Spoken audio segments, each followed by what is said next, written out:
মামুন যেটি বলছিলেন যে আপনার সংবাদের শুরুতে যে লঘুচাপের কারণে যে বৃষ্টিপাত গতকালকে যে বৃষ্টিপাত হয়েছে আজকেও থেমে থেমে মাঝারি মানের কখনো হালকা বৃষ্টিপাত হচ্ছে এবং আবহাওয়া অফিসে যে তথ্য রয়েছে সে গত সকাল 6টা থেকে আজকে সকাল 6টা পর্যন্ত প্রায় 27 মিলিমিটার বৃষ্টিপাত রেকর্ড করা হয়েছে এবং আজকে সকাল 6টা থেকে দুপুর বিকেল 3টা পর্যন্ত প্রায় 27 মিলিমিটার বৃষ্টিপাত রেকর্ডের তথ্য দিয়েছে রাঙ্গামাটি আবহাওয়া পর্যবেক্ষণ কেন্দ্র থেকে। এই ফলে কিন্তু রাঙ্গামাটিতে যেটি হয় বর্ষা মানে হচ্ছে পাহাড় ধস এবং ভূমিধসের সংখ্যা থাকে। যেমন 17 সালের পর থেকেই আসলে এটি প্রতিবারই জেলা প্রশাসনের পক্ষ থেকে বিভিন্ন উদ্যোগ নেওয়া হয়ে থাকে। আপনি জানেন যে 2017 সালে পাহাড় ধসে প্রায় 120 জন মানুষের প্রাণহানির ঘটনা ঘটেছিল এবং 2018 সালে প্রায় 11 জন মানুষের মৃত্যু হয়। এরপরে প্রতি বছরই পাহাড় ধসে যারা পাহাড়ের ঝুঁকিপূর্ণতে বসবাস করে সেসব মানুষকে সরিয়ে আনার জন্য জেলা প্রশাসনের পক্ষ থেকে মাইকিং এবং বিভিন্ন সাইনবোর্ড দিয়ে যাচ্ছে।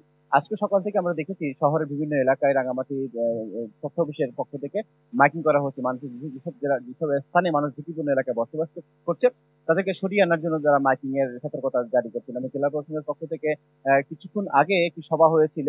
যারা ঝুঁকিপূর্ণ এলাকায় বসবাস তাদেরকে সরিয়ে আনার জন্য তারা বিভিন্ন প্রস্তুতির কথা জানিয়েছে এবং শহরে প্রায় 31টি আশ্রয়কেন্দ্র প্রস্তুত করা হয়েছে এবং রাঙামাটির ঝুঁকিপূর্ণ এলাকায় প্রায় 20,000 মানুষ কিন্তু বসবাস করছে রাঙামাটি জেলা প্রশাসন সূত্র থেকে আমরা জানতে পেরেছি। এমন হয়েছিল রাঙামাটির সবচেয়ে তথ্য আমার কাছে। জিয়াল হক, ধন্যবাদ আপনাকে। এই পর্যায়ে আমরা ভোলার পরিস্থিতি জানবো সহকর্মী আদিল হোসেন তপুর কাছ থেকে। তপু, উপকূলীয় এলাকায় এক ধরনের সতর্কতা আছে, এই বৃষ্টি জনজীবনে কেমন প্রভাব ফেলেছে? মামুন, বঙ্গোপসাগর সৃষ্ট লঘুচাপ এবং মৌসুমী বায়ুর প্রভাবে ভোলায় কিন্তু আজ সকাল থেকে কিন্তু গুড়ি গুড়ি বৃষ্টি হচ্ছে। আবহাওয়া অফিসের তথ্য অনুযায়ী গত 24 ঘন্টায় প্রায় 23.1 মিলিমিটার বৃষ্টিপাত রেকর্ড করা হয়েছে এবং মাঝে মধ্যে কিছু বাতাসের যে তীব্রতা সেটি কিন্তু কিছুটা বাড়ছে এবং আকাশ কিন্তু এই মুহূর্তে মেঘাচ্ছন্ন রয়েছে। তো এই গোমট আবহাওয়ার কারণে কিন্তু একরকম আতঙ্কের মধ্যে আছে উপকূলের মানুষ। এই নদীর পানি কিন্তু বৃদ্ধি পেয়েছে, তবে সেটি বিপদসীমার 23 সেন্টিমিটার নিচে হওয়াতে এখন পর্যন্ত সেরকম বড় কোনো ধরনের ঘটনা ঘটেনি। তবে নিম্ন অঞ্চলগুলো কিন্তু প্লাবিত হচ্ছে। ভোলার বিচ্ছিন্ন চরগুলো সেগুলো কিন্তু পানি জোয়ার বাটার উপর নির্ভর করে কিন্তু সেখানকার মানুষ বসবাস করে। তারা কিন্তু বেশ কিছু জায়গায় কিন্তু পানি ওঠার খবর আমরা পেয়েছি, বিশেষ করে কলাতুলি, ঢালচর এসব জায়গাতে।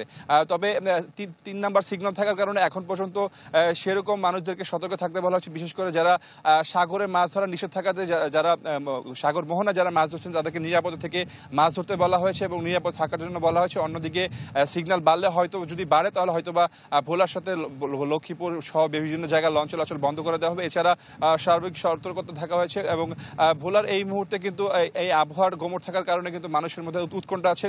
নদীতে বিশেষ করে কোনো জেলেরাই কিন্তু সকাল থেকে সেরকম মাছ ধরতে যায়নি বলে আমরা দেখতে পেরেছি এবং সবাই নিরাপদে রয়েছে। মামুন, এই ছিল ভোলা থেকে সর্বশেষ। তপু, ধন্যবাদ আপনাকে। নগদের কাছে সব গ্রাহকই প্রিয়, তাই তো সারা দেশে ক্যাশ আউট চার্জ সবচেয়ে কম।